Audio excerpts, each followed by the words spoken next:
Let us try to solve the first program from the part B section. And the program reads as follows. Write a program to accept n and display the first n element of Fibonacci number series. So we need to accept the value of n and display the elements of the Fibonacci series. By now you are familiar that the Fibonacci series goes as the first element is 0, the second element is 1, third element is the sum of the first two elements, that is 0 plus 1, which is 1. The next element is the sum of the last two elements, and that's going to be 2. And again the sum of the next two element, and that's going to be 3, and again the sum of the last two element, that's going to be 5. So you are adding the last two elements to get the next element. That's what is the Fibonacci series. And what does this particular question says is, suppose if the value of n is given as 1, then you are supposed to display the first element of the Fibonacci series. If the value of n is given as 2, then you are supposed to display the two element of the Fibonacci series. If the value of n is given as 3, then you are supposed to go for the third 3 elements, and that and so on and so forth. Now how do we solve this one? Now in order for us to execute this script, we need the Linux bash shell.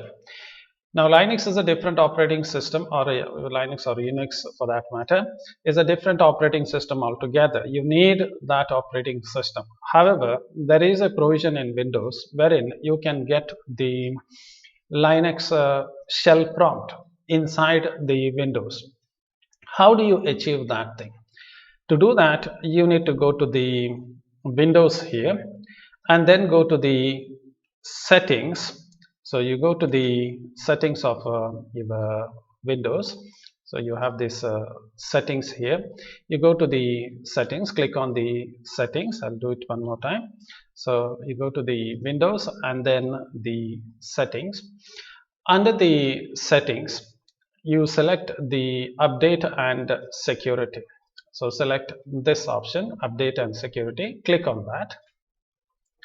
Once you get the update and security, then click on the for developers. So select this option for developers. So select the for developer option. So I'm going to click on that. Then you get a option for enabling the developer mode. So enable this particular thing. I'm going to do that thing. So when you click on that, Windows will warn you that if you are not a bit careful, you may install something outside the Microsoft store that is signed by the Microsoft store, and you may end up in security risk. Okay. If you are installing only, then the problem will come, otherwise the problem will not come. So just click on yes. I will not do this one because I am able to do it without enabling the developer mode. So in my case, it's working without enabling the developer mode, but it is better you enable the developer mode right at the beginning, and if it is working fine, later you can come back to the same place and disable the developer mode. If it is working fine, then everything is going to be fine. Otherwise, just use the developer mode. Now I'm going to make it as no. In your case, you have to make it as yes. So I'll make it as no for now. Then I'm going to go back to the home here. So I will go back to the home. Let me go back to the home, and in the home I'm going to select the apps.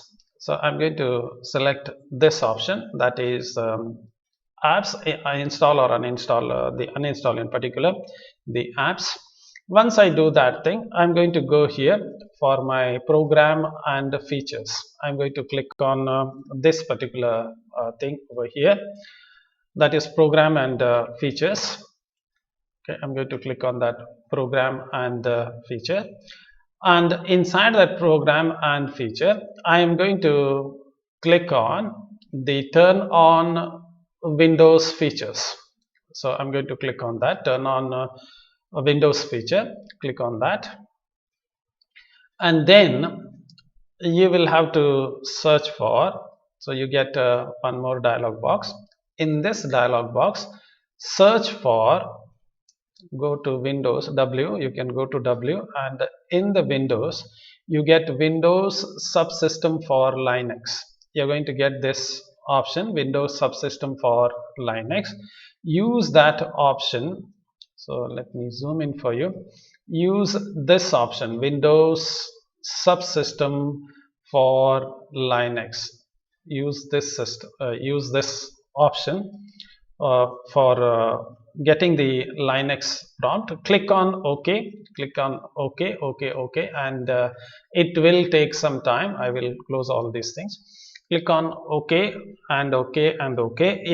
Remember, what is important now is your patience. It's going to take slightly longer time than what you expect. Again, I'm telling you, it's going to take slightly longer time than what you expect for the Windows to get that thing done.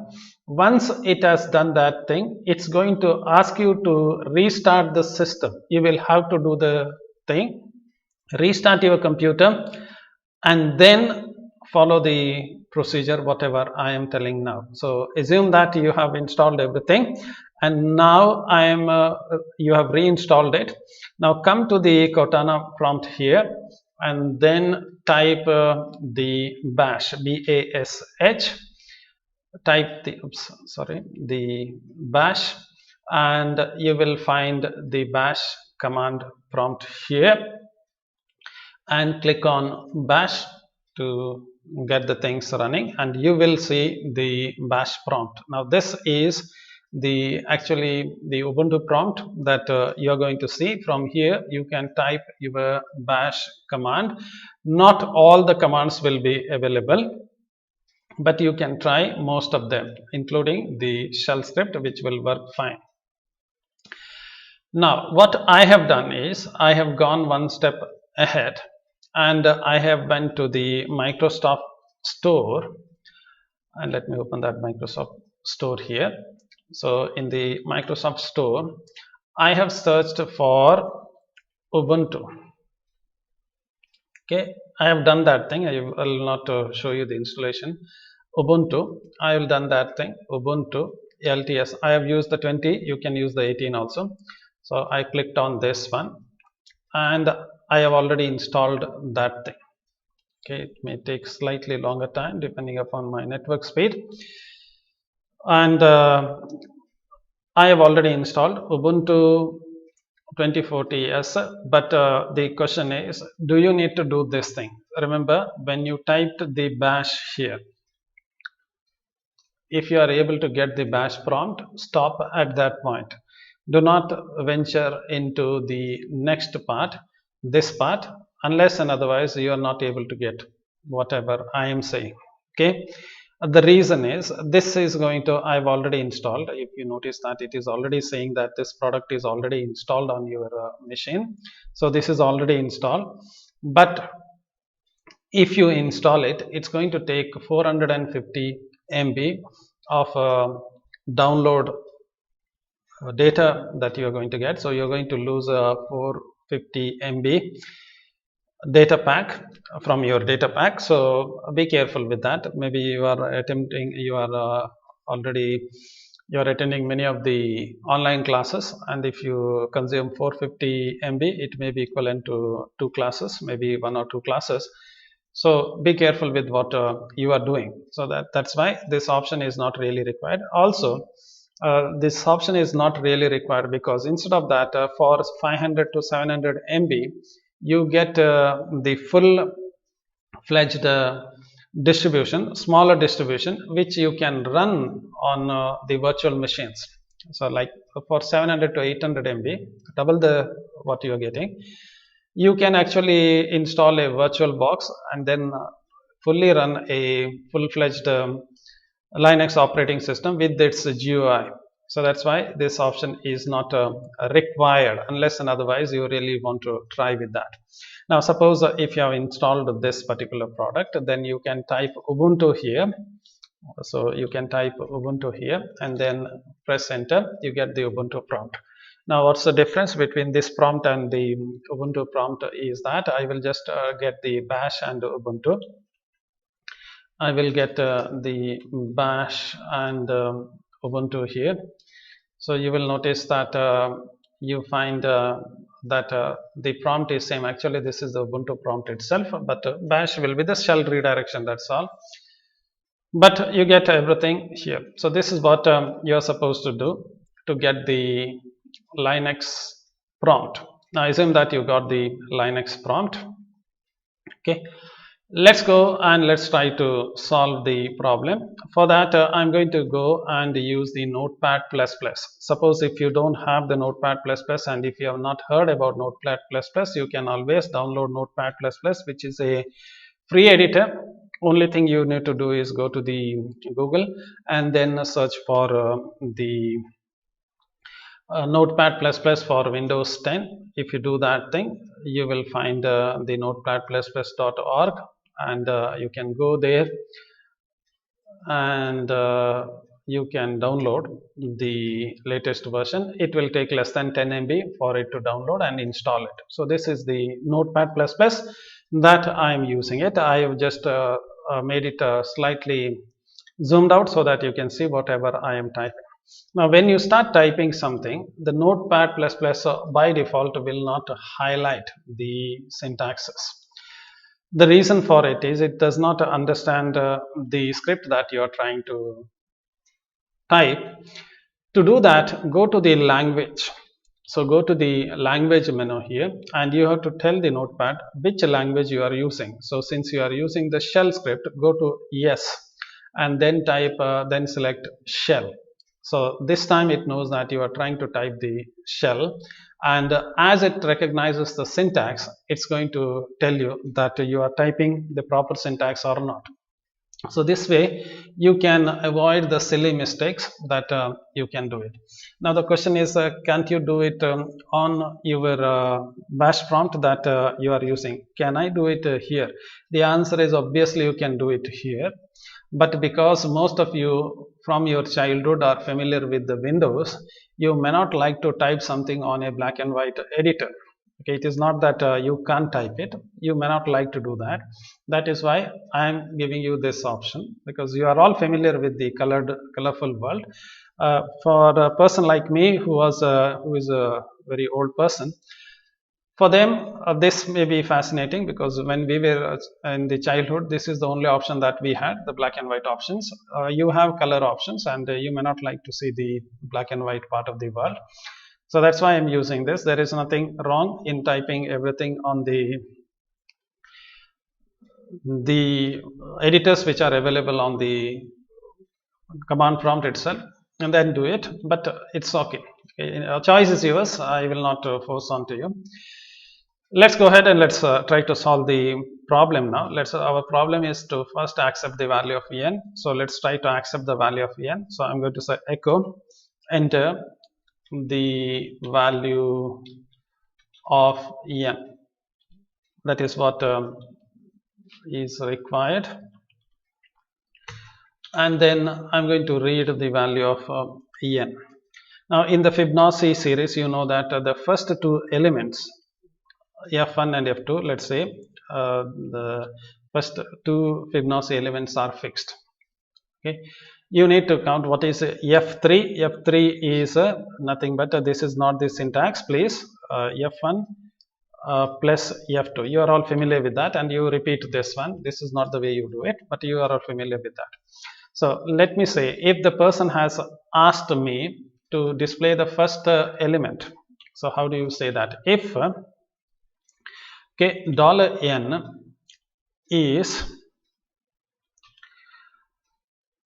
greater than or equal to 1, then I am going to say echo the value of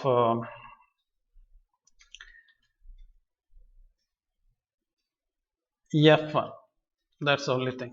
Okay, this is what I'm going to do. I will change all these things and make it colorful now. I'm just explaining the bare minimum thing. Later I will change it and make it a bit fascinating. So in the examination, the same thing you follow it. First try to get the problem solved and then try to make the formatting. So let's go ahead with the second option. What's the second option? If n is greater than or equal to 2, then you display the second element. And what is the second element? Second element happens to be $f2. That's the second element. I think I will do this one in order to this I'm doing it to just make it consistent, okay, to achieve the consistency, because when I use the echo I use the double quotes. Double quotes are not really required, but just make think that what I'm typing is consistent. I am doing it. So next let me try to do the other part. What's the next thing that I'm supposed to do? So if $n is greater than or equal to 3, then you need to do many things.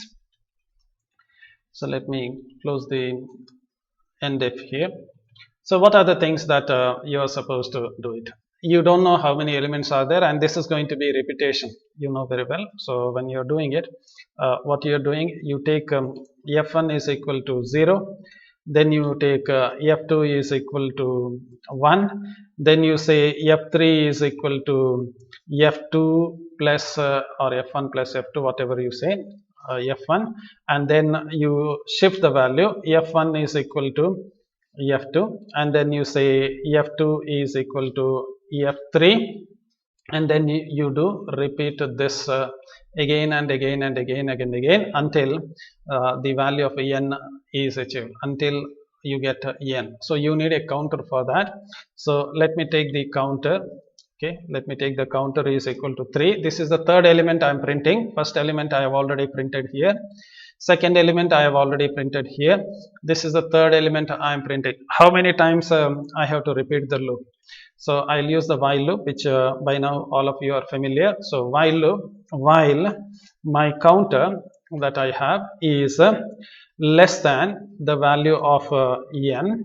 So as long as the counter is less than then I'm going to say do done. So I'll use the loop here. What are the things that I am supposed to do? So you are familiar, f3 is equal to f2 plus f1, because you studied C programming language, you will do this, but it's not going to work that way with the shell script. You need to somehow evaluate this expression. To do that thing, you are going to use the back quote. This is the back quote which is available near the escape key. You find, look at your keyboard, and there is an escape button. Near to that you will find the key, generally with the tilde and the back quote. This is the one. This is the single quote, and this is going to be the double quote. Remember, look at the difference. This is double quote, this is single quote, this one is the back quote. I have typed the back quote, not the single quote, so be extremely careful with that. So then I'm going to say expression, okay, $2, I'm sorry, $f1, let's say f1 plus f2. Anyway you can do it, f2 plus f1 or f1 plus f2 is one and the same.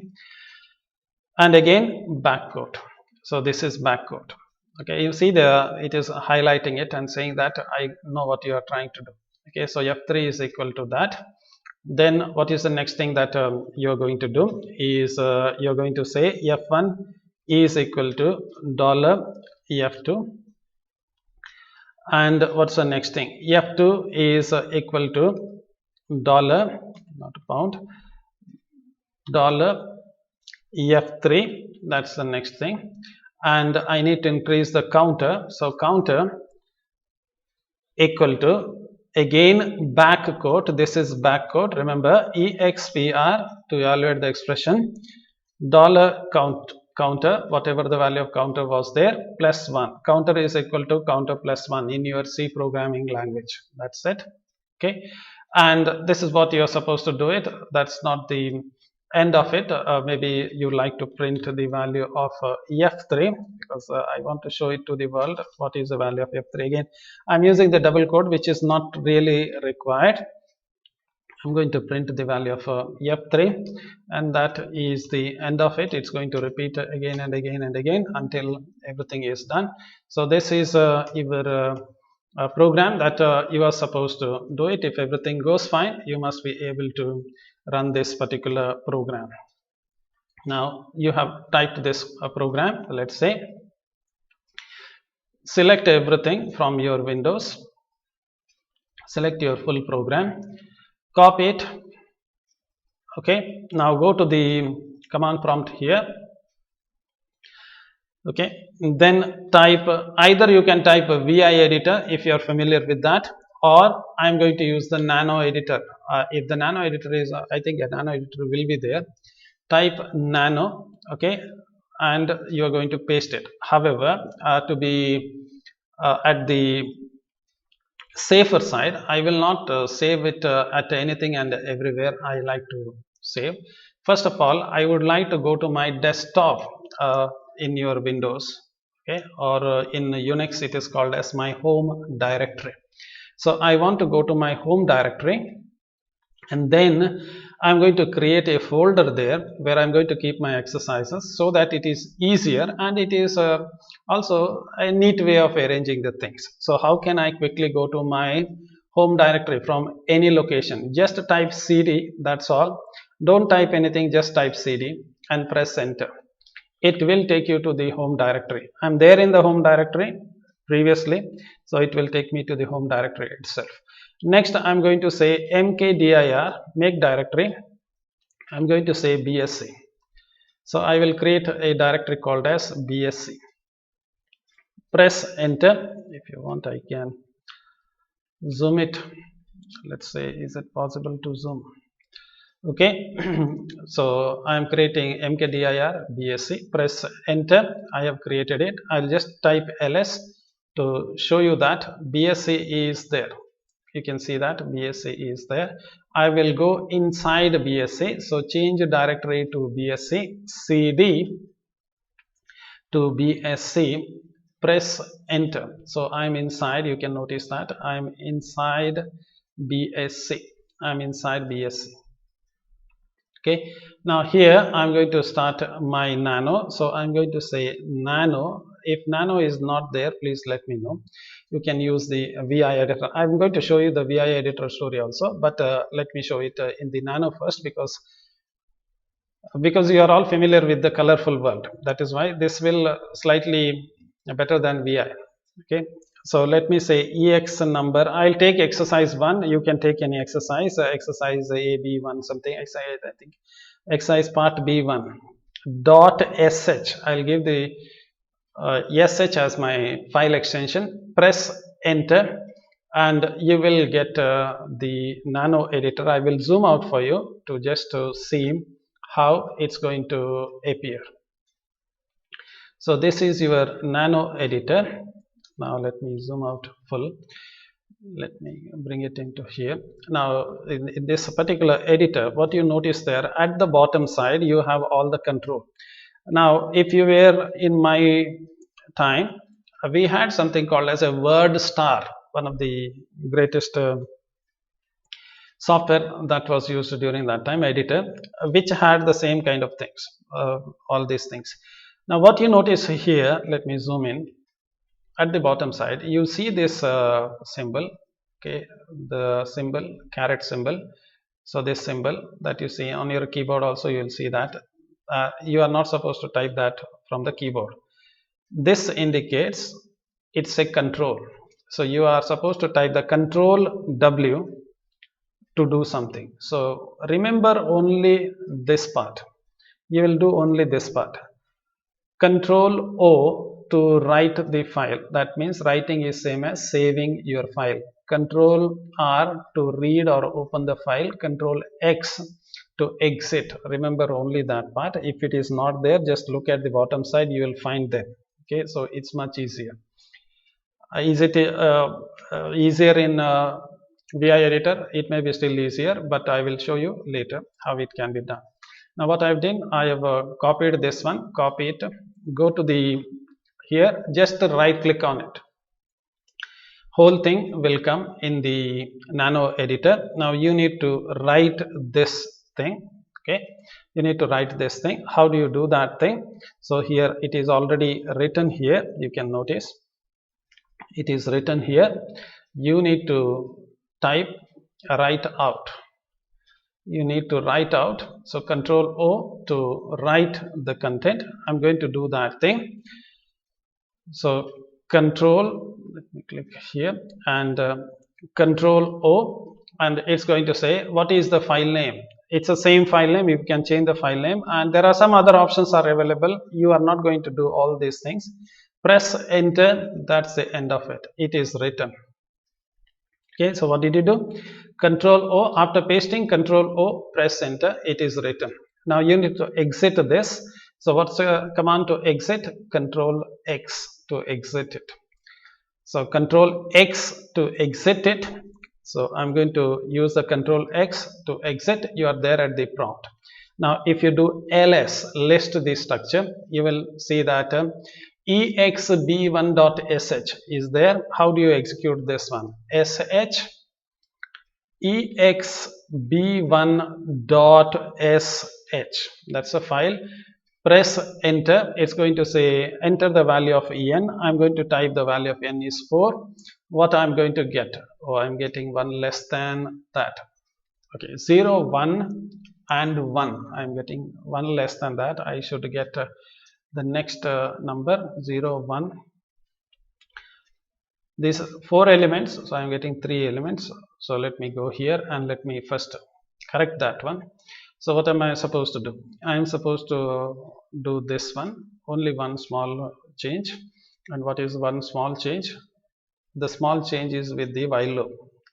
So in the while I have said less than, strictly less than, I'm going to make it as less than or equal to, that's all. Okay, if you want you can save this one in the Windows. Anyhow, saving in Windows I won't explain. You are not small kids to explain even that. So saving in Windows is up to you. If you don't save it, type it again and again. So let's go here and let's copy this. Control C. I've copied it. Now what are you going to do? Now in the Linux you are going to do only few things. Okay, that file is already there. Let me show you. I will type ls. That file is already there. What is that file name? exb1.sh. You will remove that file, that's all. Remove. Okay, exb1.sh. Remove that file. Press enter. That file is removed. Okay, recreate that file. That's simple. If I type ls, if I notice that the file is removed. So recreate it. You don't need to do anything. Use the up and down arrow from your keyboard. You have the up, down, left, right arrows are there. You will find the previous command. There is a command history which is available. What command did you type? This is the command nano exb1.sh. This is the command you typed. Type it again. You will find the Nano Editor. I will zoom out for you. You will find this one. Right click here. You get the whole thing. Okay, what's the next thing? Write this file. So I'm going to do it. Zoom out for you just to see what I'm trying to do. So write this file. Control and O. Press enter. It's done. Control and exit. Next, once you done that, control and exit. Remember, once you do it 2 to 3 times, then it is it's a general thing that you are going to do it. So next I'm going to just make the up and down arrow until I get sh exb1.sh. This is to execute the file. Press enter. Enter the value 4. Press enter. 4 elements of the Fibonacci series. Can you see that thing? 4 elements of the Fibonacci series 0, 1, 1, 2. Okay. What if I do only one element of the Fibonacci series? First element of the Fibonacci series is 1. What if I say that I want the 10 element of the Fibonacci series? Will I be able to get it? The answer is yes, you will be able to get that. Okay. Now this is all done, but we are doing some practical exercises and you may not like to show this kind of printout. and if you show it, I will strike it out. So just make it appear beautiful. So remember, during the exam also you do the same thing. So some of you, what you're doing is you will do the colorful highlighting and the colorful things you do first, and then you make some errors. Don't do that. First get the things done and then start making it beautiful. So what we can do, I can say that Fibonacci series. Okay, so let me do that thing. After initialization, I'm going to say here echo, okay, $n. This is not required. By the way, you notice that whatever I'm doing now is not really required. Why? Because it doesn't make any sense. If you know that it is working, this is the element, but for a stranger, if they type the number n and they get 1034, they don't know what is it all about. So just make it look, you are supposed to do it as a developer, you are supposed to make everything beautiful. So let's do it as a good people. Let's do this thing. So n elements of Fibonacci series are, okay, so you'll get something beautiful. Now I don't want, if you notice here, it's coming in one line at a time. Not this one. It is coming one line after this one. So what I'm supposed to do is I'm supposed to use minus n option with the echo. If you use minus n option, it will not put the new line. So what is echo will do it. If you didn't get it, whenever you call echo, it will add a new line. What is a new line, by the way? What is new line? New line is your C program /n. This it's going to add it. By default, echo will add it. How do you suppress it? Use minus n and tell the echo statement not to put a new line. Okay, so you have to do it for every echo statement. And you know what is this /t? Everybody knows this tab separation in C program. This is /t. That I'm going to do it everywhere. So everywhere I'm going to do this so that you know what is it all about. If you want, you put one extra space also here. I think it's not really required, but just to make it easy to read and understand, /n and /t. Okay, so this is all you have done. Copy it, Control C to copy it, whole thing. What are you going to do? Okay, let me zoom in for you. Now once you're done all these things, it is much easier. Let me clear it for you. Type clear and clear everything, so you get right at the top. Okay, use the up arrow. First you're going to remove it. Remove. Okay, remove ex1 dot, remove that file. Then use again up arrow to get where is that thing, nano ex1.sh. Right click on it, everything is pasted. Go down here and what are you going to do? Control W, not this, sorry, not control W, sorry, Control O. Let me escape it. Okay, control, I don't know why it is, there's something wrong with this. I have an issue here, and that issue comes because I have a very old version NVIDIA card, and that the driver is not supported by Windows 10. So whenever I zoom out and you find that it is not the Windows kind of natural look, you won't get it. But I can help it. Okay, so I have to use that NVIDIA. Anyhow, I brought that NVIDIA, so I have to use that. So sorry about that. So let me save it. Control O to save it, and Control X to exit it. Now use the up arrow and then sh exb1.sh. Find the value of 5. Is it coming beautiful? Okay, everything is coming beautiful, but one minor problem. What's the minor problem? This prompt, it's beautiful now. See, 5 elements of the Fibonacci series, 1 2 3 4 5, but the prompt is coming on the same line. Okay, one more correction. Let's go ahead and let's do the last correction for our program. And what is the last correction? Last correction is very simple. You just type echo without anything, it will produce a new line. Simple as that. Last at the end, entire program is over, produce one new line. Okay, that's simple as that. Control C to copy this whole thing. Okay, go back to your prompt, and now onwards you will notice that even though I am doing it, you are not doing it. You find that this thing is much easier. So first thing, you will remove that file. So which file? rmexp1.sh. You remove that file. Next thing, you open the Nano Editor. Hope Nano Editor will be there, because I am using I have installed the Ubuntu also, but I think Nano was available. Okay, if it's not, please send the message to me. Let me see what can be done. So press enter, right click, then go down. You don't need to go down, but just to show you that it is doing it. Control O, enter. Control X, you are out of the Nano Editor. Use the up arrow, run the script. Okay, enter the element 7, let's say. Done. 7 elements, and this is okay. Now what am I supposed to do for the my record, sir? Record, you know very well. You know how to do. Copy this and paste it to Word. You know that. Okay.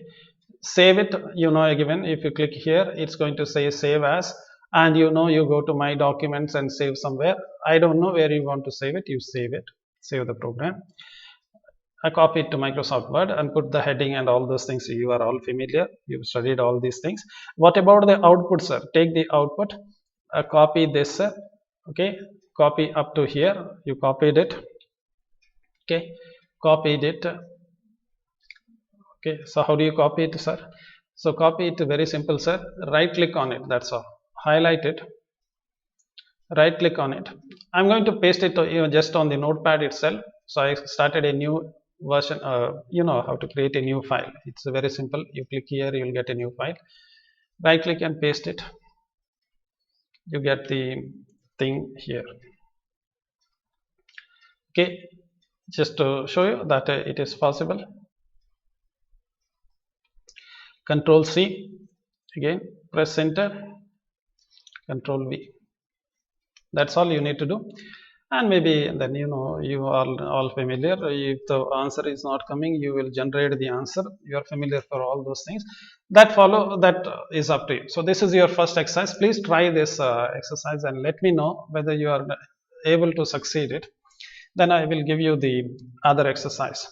Thank you for your interest. We will meet again in the next class.